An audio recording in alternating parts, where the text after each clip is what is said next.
a tutti e bentrovati su Learnamo. Diciamoci la verità, una delle cose peggiori quando si studia una lingua straniera è la dura lotta con il lessico. Così tante parole da memorizzare e così poco tempo o poca memoria. Ma non ti preoccupare, nel video di oggi ti darò alcuni consigli per rendere più efficiente l'apprendimento del lessico durante lo studio di una lingua straniera, l'italiano in questo caso.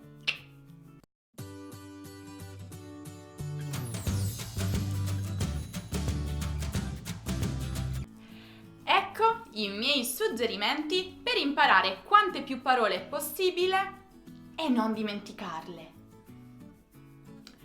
Definisci i tuoi obiettivi. Come per ogni cosa, per ampliare il tuo vocabolario è importante avere le idee chiare e farlo in maniera metodica. Per cominciare, cerca di focalizzarti su alcuni argomenti in particolare. Per esempio, stai studiando italiano per lavoro? Allora comincia a imparare quelle parole che potrebbero esserti utili per il tuo settore. Lo stai studiando per divertimento? Allora cerca di concentrarti su quelle parole che sono maggiormente relazionate con i tuoi hobby. Leggi e ascolta. Una volta individuato il tuo obiettivo, concentrati su quello, cercando tutto il materiale relazionato con gli argomenti e i settori che hai selezionato. Quindi riviste, serie TV, canali YouTube, film e chi più ne ha più ne metta. E vuoi sapere di più? Un altro ottimo metodo per ampliare il tuo lessico è sfruttare i social network. Una cosa che consiglio a tutti i miei studenti è seguire alcuni profili Instagram e Facebook che potrebbero essere interessanti per loro. Io personalmente, per migliorare il mio inglese, per ampliare il mio lessico in inglese, seguo molti profili di madrelingua inglesi sul trucco, sulla moda e sulla cucina, che sono i temi che mi interessano di più. I personaggi famosi, infatti, utilizzano molto i social. Per esempio, fanno storie, scrivono post, caricano video. Tutto questo è un ottimo esercizio per leggere e ascoltare la lingua di tutti i giorni. Per esempio, chi segue Learnamo su Instagram, Facebook e Twitter saprà che ogni settimana condividiamo tantissimi mini video o tantissime immagini in cui spieghiamo il significato di alcune parole italiane oppure facciamo degli esercizi, condividiamo delle citazioni. Quindi, se non lo fai, seguici. Usa flashcard. Mentre leggi o ascolti, segnati le parole che non conosci su un foglietto o sulle note del tuo cellulare. Non appena hai tempo o torni a casa, cerca il loro significato sul vocabolario e crea delle flashcard con la parola che non conosci da un lato e il suo significato o equivalente nella tua lingua dall'altro. Ci sono molte app che permettono di farlo, ma se sei una persona creativa, puoi farle da te. Guarda un po' cosa ho trovato. Le mie flashcard di quando andavo al liceo.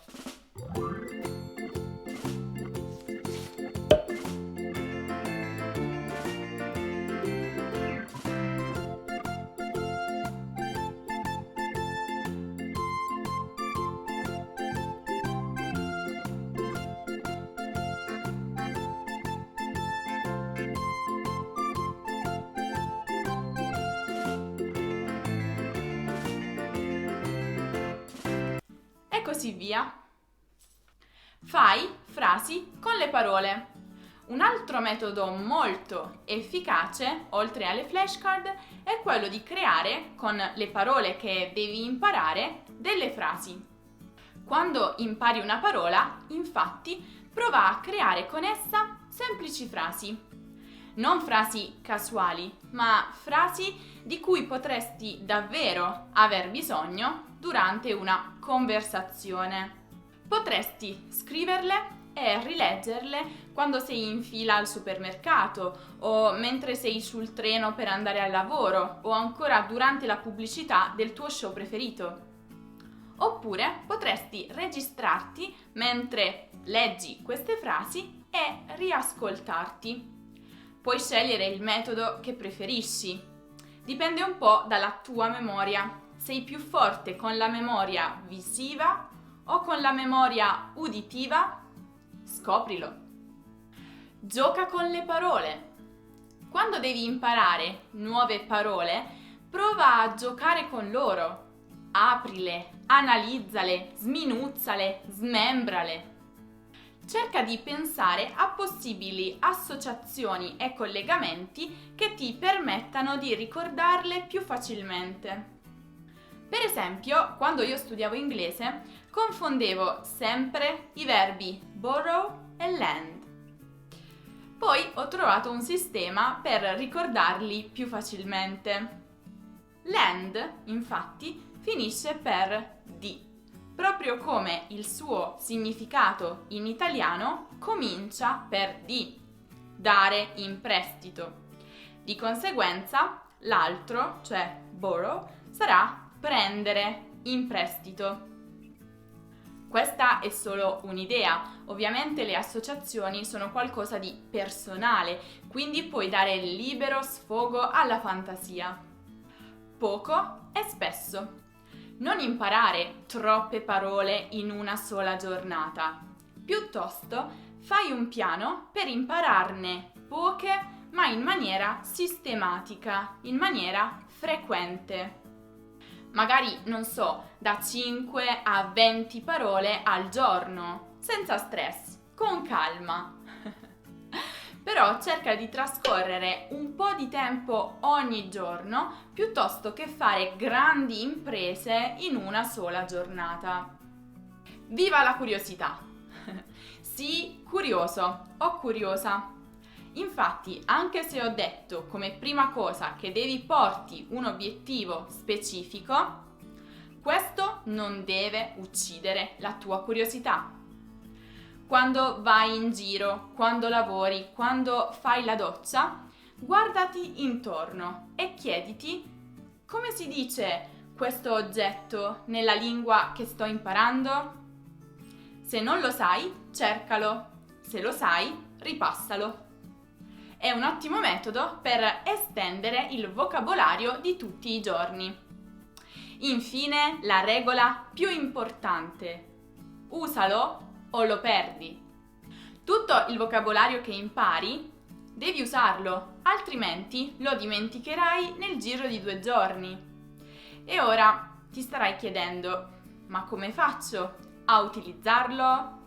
Ci sono vari modi.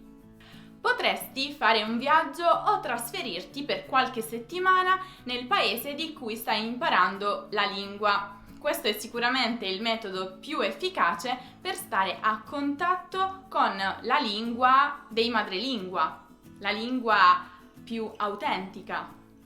Ma se non ne hai la possibilità, ci sono altri mezzi, come per esempio delle app che ti permettono di parlare con persone straniere e di effettuare scambi linguistici. Oppure puoi fare lezioni su Skype con madrelingua o ancora seguire corsi, frequentare gruppi culturali nella tua città, cercare colleghi che stanno imparando la stessa lingua. Se proprio non riesci a fare nulla di tutto questo, potresti sempre utilizzare le parole che hai imparato o che stai imparando con te stesso o te stessa. Per esempio, puoi dare libero sfogo alla tua creatività e scrivere delle storie o dei dialoghi da leggere e raccontare a te stesso o te stessa, magari di fronte ad uno specchio. Bene, spero che questi consigli ti tornino utili, ma prima di andare via, non dimenticare di farmi sapere nei commenti quali metodi stai utilizzando tu? Conosci degli altri per ampliare il vocabolario in una lingua straniera? Se questa è la prima volta che vedi un nostro video, non dimenticare di iscriverti a questo canale dedicato all'apprendimento della lingua e della cultura italiana. A presto!